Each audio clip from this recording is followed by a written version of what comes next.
Loyal ಪೆಟ್ಸಿನ ಸ್ಟಡ್ಗೆ ಇಟ್ಕೊಂಡಿರುವಂತಹ ಮೇಲು. Long coat ಇದೆ. Guarding ಪರ್ಪಸ್ಗೆ best dog ಅಂತ ತಿಳಿಸ್ತೀನಿ. ಯಾಕೆಂದ್ರೆ ತುಂಬ ನಮ್ಮ ಓನರ್ಗೆ ತುಂಬ ಲಾಯಲ್ ಆಗಿರುತ್ತೆ, ಹಾಗೆ ಫ್ರೆಂಡ್ಲಿ ಆಗಿರುತ್ತೆ. ಗಾರ್ಡಿಂಗ್ ಪರ್ಪಸ್ಗೆ ಕೇಳದೆ ಡಾಬರ್ ಮ್ಯಾನ್ ಕೇಳ್ತಾರೆ, ರಾಟ್ ವಿಲರು, ಜರ್ಮನ್ ಶೆಫರ್ಡು, ಮತ್ತು ಈಗೀಗ ಸಿಕ್ಕಾಬಟ್ಟೆ ಎನ್ಕ್ವೈರೀಸ್ ಬರ್ತಾ ಇರೋದು ಮುದೋಳ್ ಹೌಂಡು. ನೆಕ್ಸ್ಟ್ ಫ್ಯೂಚರಲ್ಲಿ ಅದು ಬರೋ ಚಾನ್ಸಸ್ ಇದೆ, ನೋಡೋಣ. ಆ ಥರ ಬಂದರೆ ಅಪ್ಡೇಟ್ ಮಾಡ್ತೀನಿ. ಇವಳು ನಮ್ಮ ಲಾಯಲ್ ಪೆಟ್ಸಿನ ಜೈಂಟ್ ಬ್ರೀಡು, ಸೆಂಟ್ ಬರ್ನಾರ್ಡ್. ಯಾವ ಬ್ರೀಡ್ ಅಂತ ನಿಮಗೆಲ್ಲ ಗೊತ್ತಿರುತ್ತೆ, ಗೊತ್ತಿಲ್ಲದೆ ಇರೋರ್ಗೆ ಹೇಳ್ತಾ ಇರೋದು ಸೆಂಟ್ ಬರ್ನಾರ್ಡ್ ಅಂತ. ನಮ್ಮ ಲಾಯಲ್ ಪೆಟ್ಸಲ್ಲಿ 2 ಟಾಯ್ ಬ್ರೀಡ್ ಇದೆ, ಒಂದು ಶಿಡ್ಜು ಹಾಗೂ ಬೀಗಲು. ಓಕೆ ಫ್ರೆಂಡ್ಸ್, ನೋಡ್ತೀರಾ ನಮ್ಮ ಮುಂದೆ ಒಂದು ಗೋಲ್ಡನ್ ರಿಟ್ರೀವರ್ ಆಗಿದೆ. ಇದ್ರ ಬಗ್ಗೆ ಕೇಳೋಣ. ಆದಿತ್ಯ ಅವರೇ, ಇದು ಬಗ್ಗೆ ಸ್ವಲ್ಪ ಎಕ್ಸ್ಪ್ಲೈನ್. ಇದೇ ನಮ್ಮ ಲಾಯಲ್ ಪೆಟ್ಸಿನ ಸ್ಟಡ್ಗೆ ಇಟ್ಕೊಂಡಿರುವಂತಹ ಮೇಲು. ಮೇಲ್ ಡಾಗ್ ಆಗಲೇ ಹೇಳಿದ್ರಲ್ಲ, ಸ್ಟಡ್ಗಿದೆ ಅಂತ ಹೇಳಿದ್ನಲ್ಲ, ಇವನೇ ಮೇಲ್ ಡಾಗು. ಕಾರ್ಲೋಸ್ ಅಂತ ಇಂಪೋರ್ಟ್ ಡಾಗ್ ಇದೆ, ಅವರ ಸನ್. ಇದು ಇಂಪೋರ್ಟ್ ಸನ್ ಬರುತ್ತೆ. ಇಂಪೋರ್ಟ್ ಮಗ ಬರ್ತಾನೆ ಇವನು ಅಷ್ಟೇ ವಿತ್ ಪೇಪರ್ ಮೇಲು, ಯುರೋಪಿಯನ್ ಟೈಪು. ನಿಮಗೆ ಗೊತ್ತಾಗುತ್ತೆ, ಪ್ಯೂರ್ ಯುರೋಪಿಯನ್ ಟೈಪು. ನಿಮಗೆ ಫೇಸು, ಹೆಡ್ ಸೈಜ್ ಎಲ್ಲ ನಿಮಗೆ ಗೊತ್ತಾಗುತ್ತೆ. ಶೋ ಸ್ಟ್ಯಾಂಡರ್ಡ್ಸ್ ಏನಿರಬೇಕು ಅದಿದೆ. ಈಗ ಯುರೋಪಿಯನ್ ಅಮೆರಿಕನ್ ಅಂತಾರಲ್ಲ, ಏನು ಡಿಫ್ರೆನ್ಸ್ ಇರುತ್ತೆ? ನನಗೆ ಗೊತ್ತಿರಂಗೆ ಯುರೋಪಿಯನ್ ಅಂದರೆ ಪ್ಯೂರ್ ವೈಟಲ್ಲಿ ಇರುತ್ತೆ, ಹೆಡ್ ಸೈಜ್ ಆಗಿರ್ಬೋದು, ಮತ್ತು ಪಂಚ್ ಎಲ್ಲ ಜಾಸ್ತಿ ಇರುತ್ತೆ, ಬೋನಿಂಗ್ ಸೈಜ್ ಎಲ್ಲ. ನಿಮಗೆ ಅಮೆರಿಕನ್ ಟೈಪ್ ಅಂದರೆ ಪ್ಯೂರ್ ಗೋಲ್ಡನ್ ರಿಟ್ರೀವರ್, ನಿಮಗೆ ಗೋಲ್ಡ್ ಕಲರ್ ಏನು ಬರುತ್ತೆ, ನೀವು ನಿಶಬ್ದ ಫಿಲಮ್ ಮತ್ತು ನಿಮ್ಮ ಹತ್ರನೇ ಇದೆಯಲ್ಲ, ಅದು ಪ್ಯೂರ್ ಅಮೆರಿಕನ್ ಟೈಪ್ ಬರುತ್ತೆ. ಅದರಲ್ಲಿ ಏನಂದರೆ ಹೆಡ್ ಸೈಜ್ ತುಂಬ ಬ್ರಾಡ್ ಆಗಿರಲ್ಲ, ಸ್ವಲ್ಪ ಪಾಯಿಂಟೆಡ್ ಫೇಸ್ ರೀತಿ ಇರುತ್ತೆ. ಬಟ್ ಈಗಿನ ಟ್ರೆಂಡಿನ ಪ್ರಕಾರ ಅಮೆರಿಕನ್ ಟೈಪ್ ಸಾಕಷ್ಟು ಜನ ಎನ್ಕ್ವೈರಿ ಮಾಡ್ತಾ ಇದ್ದಾರೆ. ಯುರೋಪಿಯನ್ ಟೈಪ್ಗಿಂತ ಅಮೆರಿಕನ್ ಟೈಪ್ ಇದೆ. ಬಟ್ ಮೈಸೂರು ಸರೌಂಡಿಂಗ್ ಅಲ್ಲಿ ನೀವು ಬೇರೆ ಕಡೆ ಎಲ್ಲ ನೋಡಿದ್ರೆ ಯುರೋಪಿಯನ್ ಟೈಪ್ ಡಾಗ್ಸ್ಗಳೇ ಸಿಕ್ಕಾಬಟ್ಟೆ ಇದೆ. ವೈಟ್ ಸಿಕ್ಕಾಬಟ್ಟೆ ಇದೆ. ಅದರಲ್ಲೂ ಇಂಪೋರ್ಟ್ ಡಾಗ್ಗಳೆಲ್ಲ ಮೆಜಾರಿಟಿ ವೈಟ್ ಕಲರ್ಲೆ ನಾನು ನೋಡಿರೋದು ಮೈಸೂರು ಸರೌಂಡಿಂಗ್ ಅಲ್ಲಿ. ಅದೇ ರೀತಿ ನಮ್ಮ ಹತ್ರನೂ ಒಂದು ಇಂಪೋರ್ಟ್ ಮಗ ಇದ್ದಾನೆ. ಈಗ ಇವನಿಗೆ ಏಜ್ ಎಷ್ಟಾಗಿದೆ? ಪ್ರೆಸೆಂಟ್ ಈಗ ಇವನಿಗೆ 2 years ಮೇಲೆ, 2 ವರ್ಷ ಆಗಿದ್ದಾನೆ. ಮೇಟಿಂಗ್ ಎಲ್ಲ ಎಷ್ಟು ಕೊಟ್ಟಿದ್ರೆ? ಈಗ ಪ್ರೆಸೆಂಟ್ ನಾವು ಯೂಸ್ ಮಾಡಕ್ಕೆ ಶುರು ಮಾಡಿದೆ. ನಂದು ಡೋರಾ ಅಂತ ಒಂದು ಫೀಮೇಲ್ ಇದ್ದಾಳೆ, ಅವಳಿಗೆ ಫಸ್ಟ್ ಮೇಟಿಂಗ್ ಕೊಟ್ಟಿದ್ದು. ಅಲ್ಲಿಂದ ಇಲ್ಲಿವರೆಗೆ ಕರೆಕ್ಟಾಗಿ 6 ಫೀಮೇಲ್ಗೆ ಮೇಟಿಂಗ್ ಕೊಟ್ಟಿದ್ದೀವಿ. ಈಗ ರೀಸೆಂಟಾಗಿ ಆ ಮರಿಗಳು ಸೇಲ್ ಆಯ್ತು ಅನ್ಸುತ್ತಲ್ಲ, ಅದು ನಮ್ಮಲ್ಲೇ ಇದ್ದಿದ್ದು ಫೀಮೇಲು. ಅದಲ್ಲದೆ ಹೊರಗಡೆ ಬಂಡೀಪುರದಿಂದ ಒಬ್ರು ಬಂದು ಮೇಟಿಂಗ್ ಮಾಡಿಸ್ಕೊಂಡು ಹೋಗಿದ್ರು, ಅವ್ರದ್ದೊಂದು ಫೀಮೇಲು. ಅದಲ್ಲದೆ ನಮಗೆ ತುಂಬ ಖುಷಿಯಾಗೋ ವಿಷಯ ಅಂದರೆ ಬೆಳಗಾಮಿಂದ ಟ್ರಸ್ಟ್ ಇಟ್ಟು ಟ್ರೈನಲ್ಲಿ ಕರ್ಕೊಂಬಂದು ಮೇಟಿಂಗ್ ಮಾಡಿಸಿ ರಿಟರ್ನ್ ಕರ್ಕೊಂಡು ಹೋದ್ರು. ಬೆಳಗಾಮಿಂದ ಅವ್ರಿಗೆ ಕ್ರೇಜ್ ಜಾಸ್ತಿ ಅಂತ ಯೂಟ್ಯೂಬಲ್ಲಿ ನಮ್ಮ ಗೋಲ್ಡನ್ ರಿಟ್ರೀವರ್ ವಿಡಿಯೋ ನೋಡಿ ಅದ್ರಲ್ಲಿ ಮೇಲಿದೆ ಅಂತ ಗೊತ್ತಾಗಿದ್ದಕ್ಕೆ ಕಾಲ್ ಮಾಡ್ಕೊಂಡು ಅಲ್ಲಿಂದ ಬಂದು ನಮ್ಮಲ್ಲೇ ಬೋರ್ಡಿಂಗಿಗೂ ಬಿಟ್ಟು ಆ ನಂತರ ಕರ್ಕೊಂಡು ಹೋದ್ರು. ಅದೊಂದು ನಮ್ಗೊಂಥರ ಪ್ರೈಡ್, ಅಷ್ಟು ದೂರದಿಂದ ಟ್ರಸ್ಟ್ ಇಟ್ಟು ಬರ್ತಾರೆ ಅಂತ ಒಂದು ಇದಾಯ್ತು. ಇಲ್ಲೇ ಬೋರ್ಡಿಂಗ್ ಬಿಟ್ಟಿದ್ರು, ದೂರ ಆಗತ್ತೆ ಅಂತ. ಅವ್ರದ್ದು ಏನೋ ಕೆಲಸ ಇತ್ತೆಲ್ಲ ಮುಗಿಸ್ಕೊಂಡು ಆ ನಂತರ ಕರ್ಕೊಂಡು ಹೋದ್ರು.